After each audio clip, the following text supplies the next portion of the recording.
Unidade 17, página 7, vamos falar da Revolução Francesa e a humanidade inteira sempre conheceu revoluções, elas sempre impactaram a sociedade, a nossa maneira de agir, de pensar, no lado da economia, no lado da filosofia, no lado da política. Então elas sempre impactaram a nossa sociedade. Bom, quando nós começamos agora a falar da Revolução Francesa, vamos falar sobre o seguinte.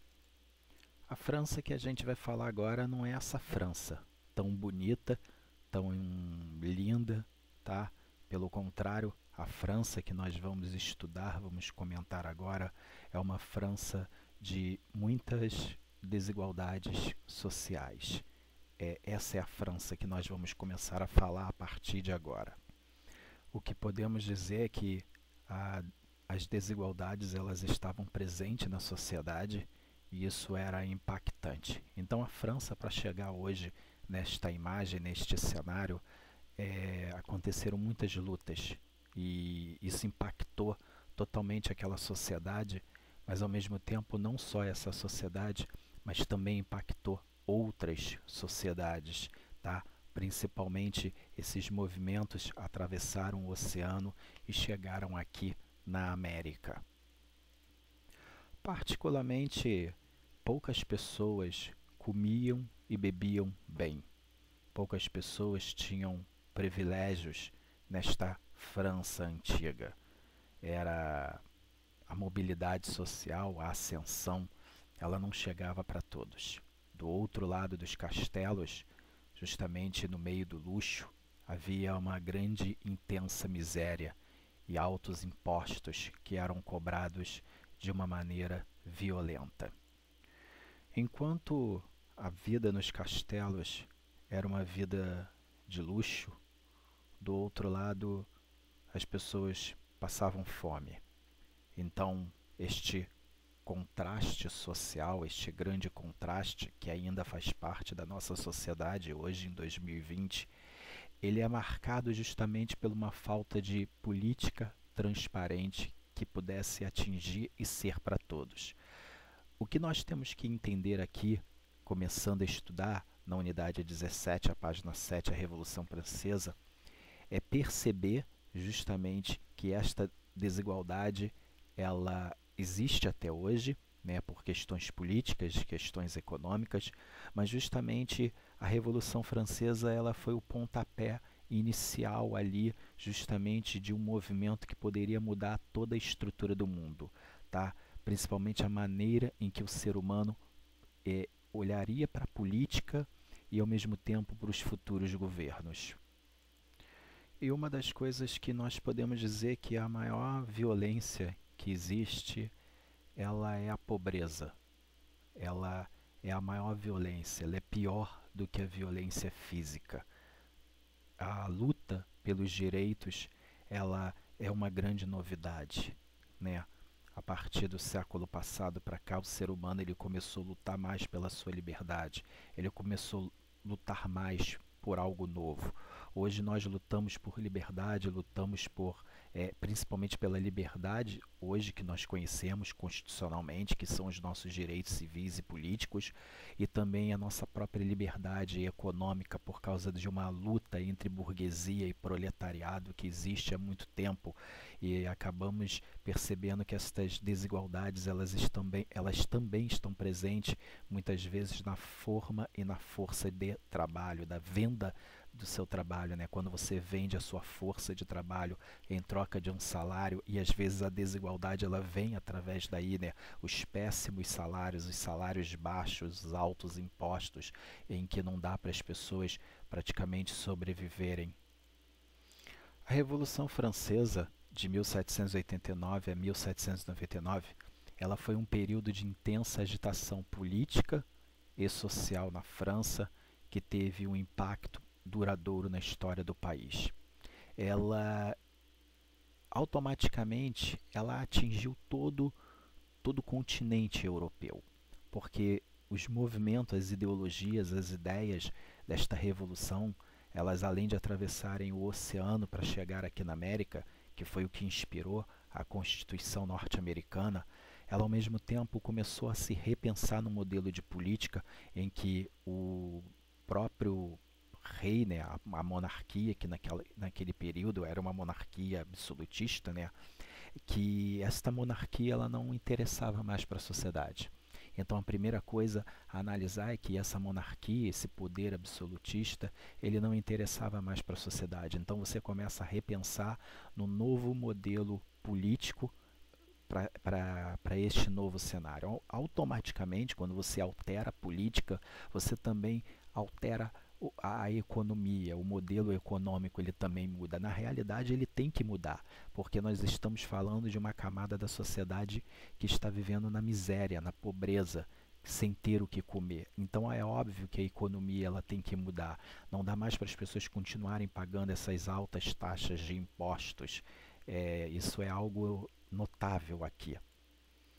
A Revolução Francesa, que ocorreu em 1789, é o evento que, segundo alguns autores, muitos historiadores, ela inaugura a chamada Idade Contemporânea. Isso porque praticamente ela muda tudo. Ela muda praticamente toda a maneira de pensar em política mundial naquele momento, né? E algumas políticas que são isoladas para justamente iniciar uma nova fase no mundo. Esta nova fase, ela também vai ocorrer justamente pela vinda de Napoleão, né? Que vamos estudar no futuro e vamos ver um documentário falando sobre Napoleão, tá? Aliás, nós vamos ver agora, né, na segunda parte da aula, um documentário falando de Napoleão e nas aulas futuras temos que mencionar alguns legados de Napoleão, alguns pontos que impactou a sociedade, porque não tem como falar que foi um cara muito brilhante, embora um ditador, foi um cara muito brilhante justamente na maneira de pensar ali. Ele mudou a estrutura praticamente de toda a Europa. A Europa ela se repensou e se modelou muito. Então, estudar a Revolução Francesa e depois estudar Napoleão é praticamente compreender a idade contemporânea que se inicia a partir de um novo horizonte.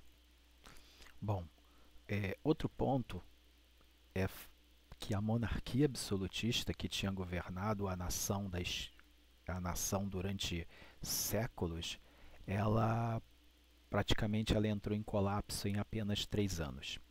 E a sociedade francesa passou por uma transformação épica, uma transformação que ela nunca viu.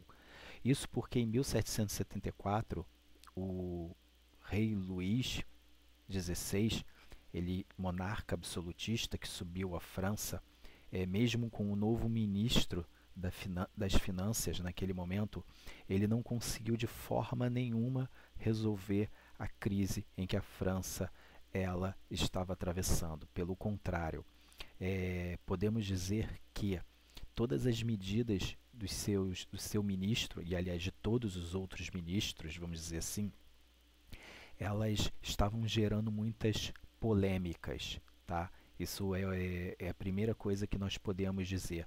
Uma delas é a liberdade comercial, que a liberdade comercial ela prejudicava os mais pobres, porque aumentava o preço dos produtos que estavam no mercado.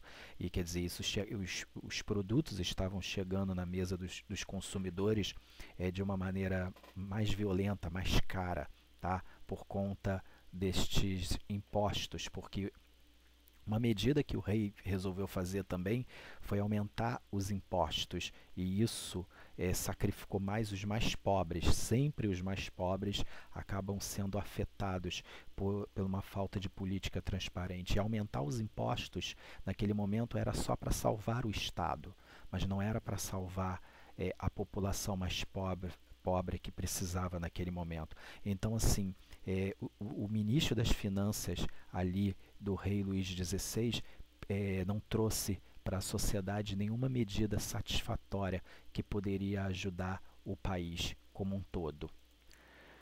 Então, o que nós podemos dizer é que a Revolução Francesa ela foi um dos maiores movimentos que teve participação de todas as camadas da sociedade. Crianças, mulheres, todos foram justamente para as ruas. Foi o maior movimento, o maior impacto revolucionário da história da humanidade nesse exato momento. Por isso que mudou justamente a maneira do ser humano agir, pensar e interagir, e inicia-se uma nova fase na história da humanidade, né? A idade contemporânea ela surge a partir daí. Bom, então como nós vimos, a Revolução Francesa foi um conjunto de eventos em 1789 a 1799, né? Percebemos que ela alterou todo o quadro político, econômico e social da França, não podemos esquecer disso, isso cai muito em Enem, alterou o quadro político, econômico, social da França, né? Antes da Revolução, a França era caracterizada pelo antigo regime, né? Aquele regime de monarquia absolutista. O rei ele tinha todos os poderes, tá? Então, nós já falamos disso, né? O mercantilismo e a sociedade era totalmente controlada pelo Estado. O Estado ele controlava praticamente tudo, né? O Estado ele tinha o controle de toda a economia. E a revolução ela rompeu, né, com esse antigo regime, não podemos esquecer disso, né, que dominava toda a Europa ali até o século passado, né, e tornou-se assim um importante marco histórico, né, que vimos que iniciou com a Idade Contemporânea. Também podemos perceber que a Revolução Francesa inspirou muitas reformas em outros países, né? Uma delas é a independência das colônias espanholas, né? A independência do Brasil, a própria independência dos Estados Unidos. Então nós vimos isso tudo, né? Outro ponto também, embora que a revolução naquele momento ela teve uma grande participação da burguesia, que a burguesia também queria o fim desse controle político, né, porque a própria burguesia ela pagava altos impostos para o Estado e nenhum burguês estava contente com o monarca, né? Todo mundo sabe quem são os burgueses. Os burgueses são os patrões, são os donos das grandes empresas. Então é muito fácil que empresários eles possam se revoltar contra o governo federal, contra as medidas adotadas pelo governo, né? Então muitas das vezes o próprio governo federal, o que ele faz? Ele recua em algumas medidas quando o próprio grupo de empresários ele começa a pressionar ali o presidente, o primeiro-ministro, ou seja, quem é o representante legal daquele país. E tem uma coisa interessante aí que, meus filhos, que é muito bacana a gente compreender.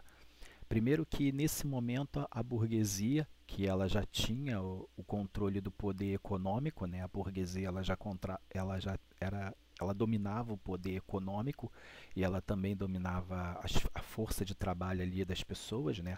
Eu vendo a minha força de trabalho para um burguês em troca de um salário, automaticamente ele controla, ele me controla, vamos dizer assim, tá? E nesse momento tem um ponto importante que a burguesia a partir do momento em que ela controla a economia, a burguesia ela aproveita a Revolução Francesa, isso é algo interessante que temos que mencionar, tentar entender. A burguesia ela já dominava a economia, ela já dominava o mercado, ela também começa a dominar o poder político. Então ela começa a entrar dentro da política, porque até então o que a burguesia fazia, ela não participava de assuntos da política, era diretamente. O que a burguesia aqui nesse momento ela fazia, ela participava da política indiretamente, ela não participava diretamente. Com a Revolução Francesa, eles começaram a perceber algo totalmente novo. Então, a partir de agora, eles começam a participar justamente da política diretamente. Então, eles controlam a economia e eles também começam a controlar a política ali.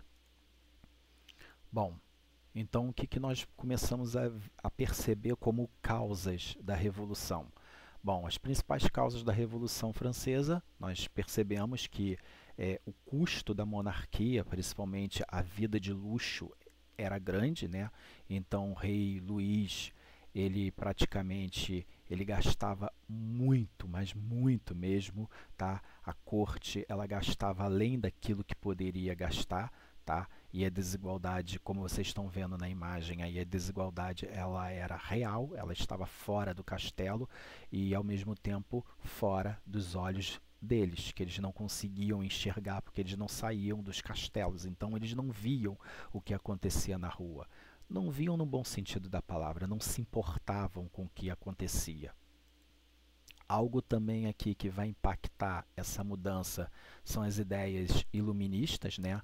Que as ideias iluministas, dentro delas tem o desejo das reformas políticas, das reformas econômicas, né? Os ideais da liberdade, da igualdade, da fraternidade, tudo isso que inspirou justamente o modelo de independência ali das colônias, tá?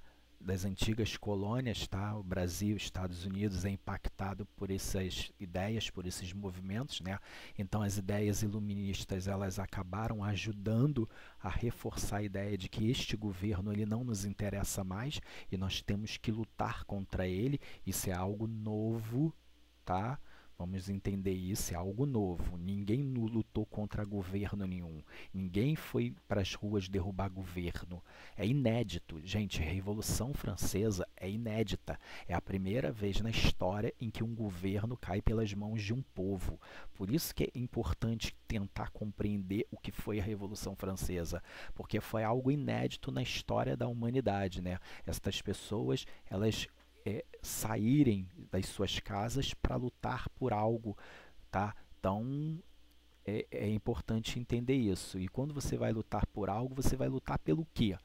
Por isso que as ideias iluministas eram importantes, né? Que elas falavam de liberdade, de igualdade, de fraternidade. Então é importante compreender o iluminismo e entender a Revolução Francesa como um todo, tá? Como essa participação é importante. É, mas uma coisa também, meus filhos, para a gente tentar compreender que o mundo nunca foi igual. O mundo sempre ele foi desigual, ele nunca foi justo com ninguém. Nós que temos que sair da nossa zona de conforto para tentar mudar a maneira em que a gente vê política, o mundo, em que e que nós podemos nos ver também como pessoas, como cidadão, tá? Então, quer dizer, nada foi fácil. Então, quer dizer, a busca por algo perfeito, ele não existe. Mas nós buscamos todos os dias alguma coisa que possa transformar a gente, tá? Então, era essa necessidade que se tinha naquele momento, por esse quadro que se vivia. Bom, então a gente sabe que o quadro econômico da França ela já era péssimo, nós já notamos isso. A fome ela praticamente ameaçava toda a população, né? Temos uma outra questão importante, eram as secas, tá? Então assim, as secas elas estavam também prejudicando a agricultura, né? Isso acabava aumentando justamente a situação de pobreza, de miséria, né? Então havia, por causa dessa razão da seca, né? Havia escassez de alimentos, né? Esses alimentos eles não chegavam na população porque não tinha, né? Então, isso é algo também que a gente tem que mencionar, né? Não se tinha alimentos, né? Então, o campo ele já estava sofrendo com a seca. Então, os mais pobres, eles não estava chegando nada na mesa dos mais pobres. Isso era algo também que estava impactando a sociedade, estava mudando justamente a maneira das pessoas pensarem no chega de ficar aqui em casa parado pensando, não, o rei ele não vai fazer nada pela gente, então somos nós que vamos fazer pela gente, né? Então a burguesia ela também incentiva os mais essa grande população, né, os mais pobres, a também lutarem por alguma coisa, saírem e lutarem aí. E analisando aí a página 9 da unidade 17 de vocês, página 9, não, página 9, unidade 17 de vocês, vocês vão ver uma pirâmide, tá? Analisando esta pirâmide da página 9, é justamente isto que está na tela de vocês. O que está na tela, o que eu acabei de colocar na tela de vocês é o retrato da página 9 aí, tá bom? Então você tinha o primeiro estado, o segundo estado e o terceiro estado. Então, quer dizer, uma coisa interessante aqui, para que possamos compreender, tá? É que é, esta divisão, tá? Esta divisão de primeiro, segundo estado, né? Essa divisão da sociedade francesa, ela também, tá? Pode ser considerada uma das causas da revolução, tá? Então essa pirâmide, ela também pode ser considerada uma da causa das revoluções, né? Porque não havia mobilidade social, né? As pessoas ficavam presas ali. Então neste quadro que vocês estão vendo ali, tá, na página 9, mostra que 97% desta população era uma população pobre, baseada nos camponeses, os sem-culottes ali, né, que tinham a obrigação de pagar os impostos. Então, assim, era algo muito triste, né, porque o primeiro estado e o segundo estado, né, era justamente o estado em que mais se beneficiava. Olha para o quadro aqui, né, saindo do livro que está na página 9 da unidade 17, olhando para a tela de vocês, vocês vão ver que o primeiro estado, né, está baseado em alto e baixo, né, que são os bispos, os abades, né, que são de origem nobres, os padres de origem popular, que está ali, né, que fazem parte desse primeiro estado, né. O segundo estado é a nobreza, né, de sangue, são herdeiros da nobreza feudal, né, são aquelas pessoas que são os condes, duques, né, os marqueses da vida, né. Então, assim, no segundo estado nós temos ali a burguesia, né. Interessante ver aí que a burguesia ela vai lutar por essa revolução, por interesses políticos, interesses particulares ali, porque esses burgueses ali, tá, não estavam satisfeitos com este novo governo. Este novo governo não agradava a eles. Então, assim, peraí. Então, a burguesia, ela aproveitou alguma coisa a burguesia aproveitou, tá? Nesse momento, né? Então, nós começamos a perceber que temos uma outra divisão, né? Que divisão é essa? Uma divisão que mostra que lá embaixo estão os mais pobres, tá? Os mais pobres são os camponeses, os trabalhadores, os desempregados que estavam, estes desempregados já estavam sofrendo, tá? Porque desde o momento em que não se tem mais trabalho no campo por causa da seca, né? Não tem trabalho no campo, seca, né? Vai tirar o que da seca? Não tem o que tirar. Então estes desempregados, né, eles já estavam num momento bem delicado. Então essa divisão da sociedade, ela mostra justamente, tá, particularmente, pode ser a causa, né, e é considerada uma das causas da revolução, tá? Então essa pirâmide da página 9, ela mostra justamente este grande impacto aí, né? Então, esta pirâmide ela vai ser mexida? Não, ela não é mexida porque nós sabemos que pirâmide é pirâmide, né? Sempre na pirâmide existe sempre a burguesia, os donos de empresas, né, que controlam praticamente tudo. Os mais pobres sempre vão estar abaixo desta pirâmide. Então, a pirâmide ela nunca muda, tá? O que muda é a nossa maneira de agir, de interagir, de buscar política. É isso que vai mudar a partir daí, tá entendendo? Bom, um dos fatos que particularmente vai mudar tudo é a tomada da Bastilha, né? A Bastilha ela representava o poder absoluto do rei.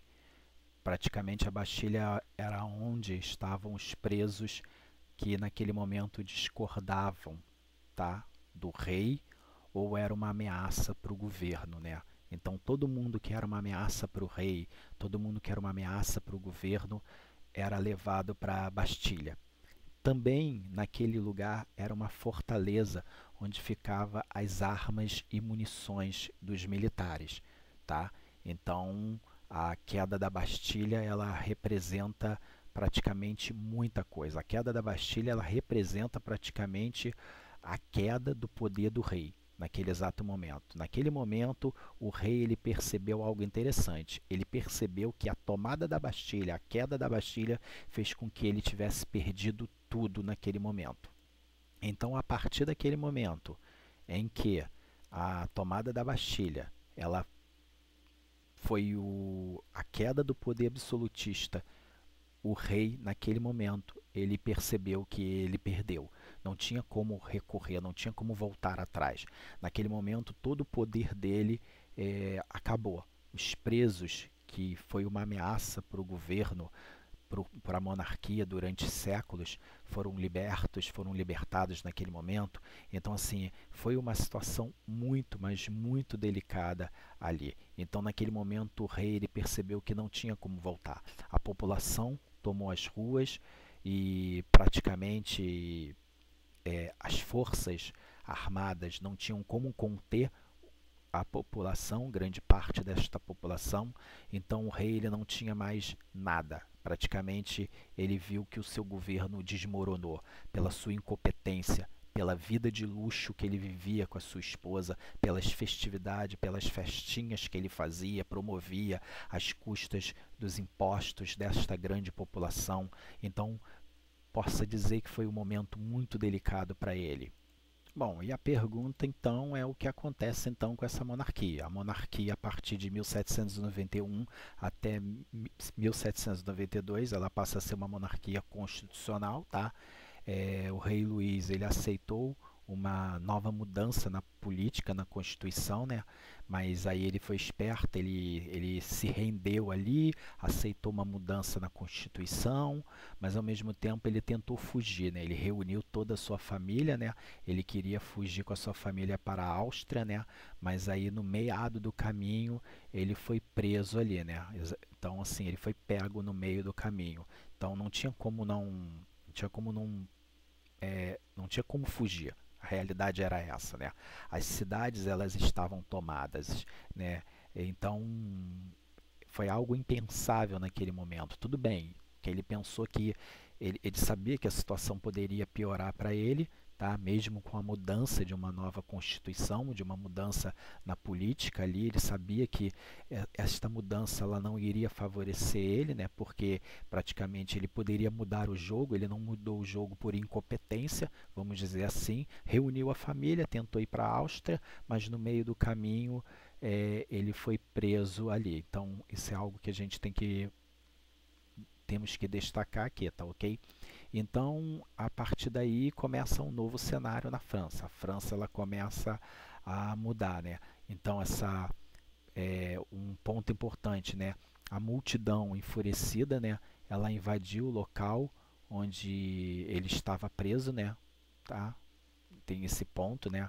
A população ficou sabendo da prisão do rei, então ficou enfurecida, justamente, principalmente porque ele fugiu. Então isso deixou a população mais desanimada e mais com raiva ainda. Nossa, covarde. Então, quer dizer, a própria população ela viu isso como uma covardia e, ao mesmo tempo, a população sabia que estava à própria sorte. Mesmo com uma mudança constitucional, a população ainda sabia que tinha muita coisa para fazer. O povo ainda estava pela própria sorte. Bom, a partir daí então vem a pergunta o que aconteceu com o rei, né? Então vamos analisar e ver o que aconteceu com o rei. Bom, a partir do dia 21 de setembro, né, praticamente a França deixou de ser uma monarquia. Nesse exato momento, o rei Luís, a sua esposa, toda a sua família, eles foram despojados de todos os seus títulos em honrarias, né? Não tinham títulos nem honrarias nenhuma, então acabaram virando apenas um cidadão comum. Então ele acabou sendo considerado apenas como Luís Capeto, tá? Luís Capeto, tá? Era o nome dele. Praticamente o palácio de luxo que ele viveu, ele e a sua rainha viraram um cubículo praticamente, algo fedorento, sem iluminação, tá? Com uma comida horrível. Então a vida de luxo praticamente se transformou em nada. Tivemos nesse exato momento uma votação para saber o que aconteceria com o futuro ex-rei do país, 310 deputados pediram misericórdia para que ele pudesse não ser morto nesse exato momento, né? Mas sim preso ou perdesse seus títulos, né? Mas 380 deputados votaram a favor da execução imediata para a pena de morte ali dele. Então, assim, foi 380 contra 310 ali, tá? E na segunda-feira, no dia 21 de janeiro de 1793, Luís XVI foi decapitado pela guilhotina na Praça da Revolução, tá? Então, nesse exato momento, acaba o governo, o país França, ele deixa de ser uma monarquia para ser uma república nesse exato momento. Tudo bem, vamos perceber que não por muito tempo, porque ainda está por vir Napoleão, que vai ser o futuro rei da França, tá? Ele vai aproveitar que a França ela está toda nesse exato momento desabilitada. A França ela se encontra num momento caótico, que a França se encontra num momento ruim, e aí surge e esta é a Praça da Revolução, tá? É a praça onde o rei Luís foi decapitado e justamente no ano dia 21 de janeiro de 1793, esta praça estava cheia para ver quem vê justamente o rei Luís perdendo a sua cabeça. Então, gente, esta aí foi a Revolução Francesa e o que ela impactou no mundo. É a primeira vez que um governo cai pelas mãos de um povo, uma monarquia ela deixa de existir. 310 deputados pediram misericórdia, mas 380 pediram pela execução imediata, sentenciada pela pena de morte ali dele, tá ok? Bom, e na segunda parte agora vamos assistir um documentário. O link ele vai estar disponível para vocês, então vamos assistir a segunda parte, Construindo o Império, justamente Napoleão. Tá tranquilo, galera? Então este foi o encontro de hoje, tá bom? E neste vídeo agora vamos falar de um cara que aproveitou o momento caótico em que a França estava vivendo para tomar o poder e justamente tomar o controle político e econômico do país. Um cara inteligente, brilhante de estratégia. Possa-se dizer que Napoleão foi um dos caras que até hoje é estudado junto com a Revolução Francesa para tentar entender todo esse cenário caótico em que a Europa ela vivenciou durante este período. Valeu, galera? Então até a próxima, um abraço para vocês. Fui, fiquem agora com o documentário.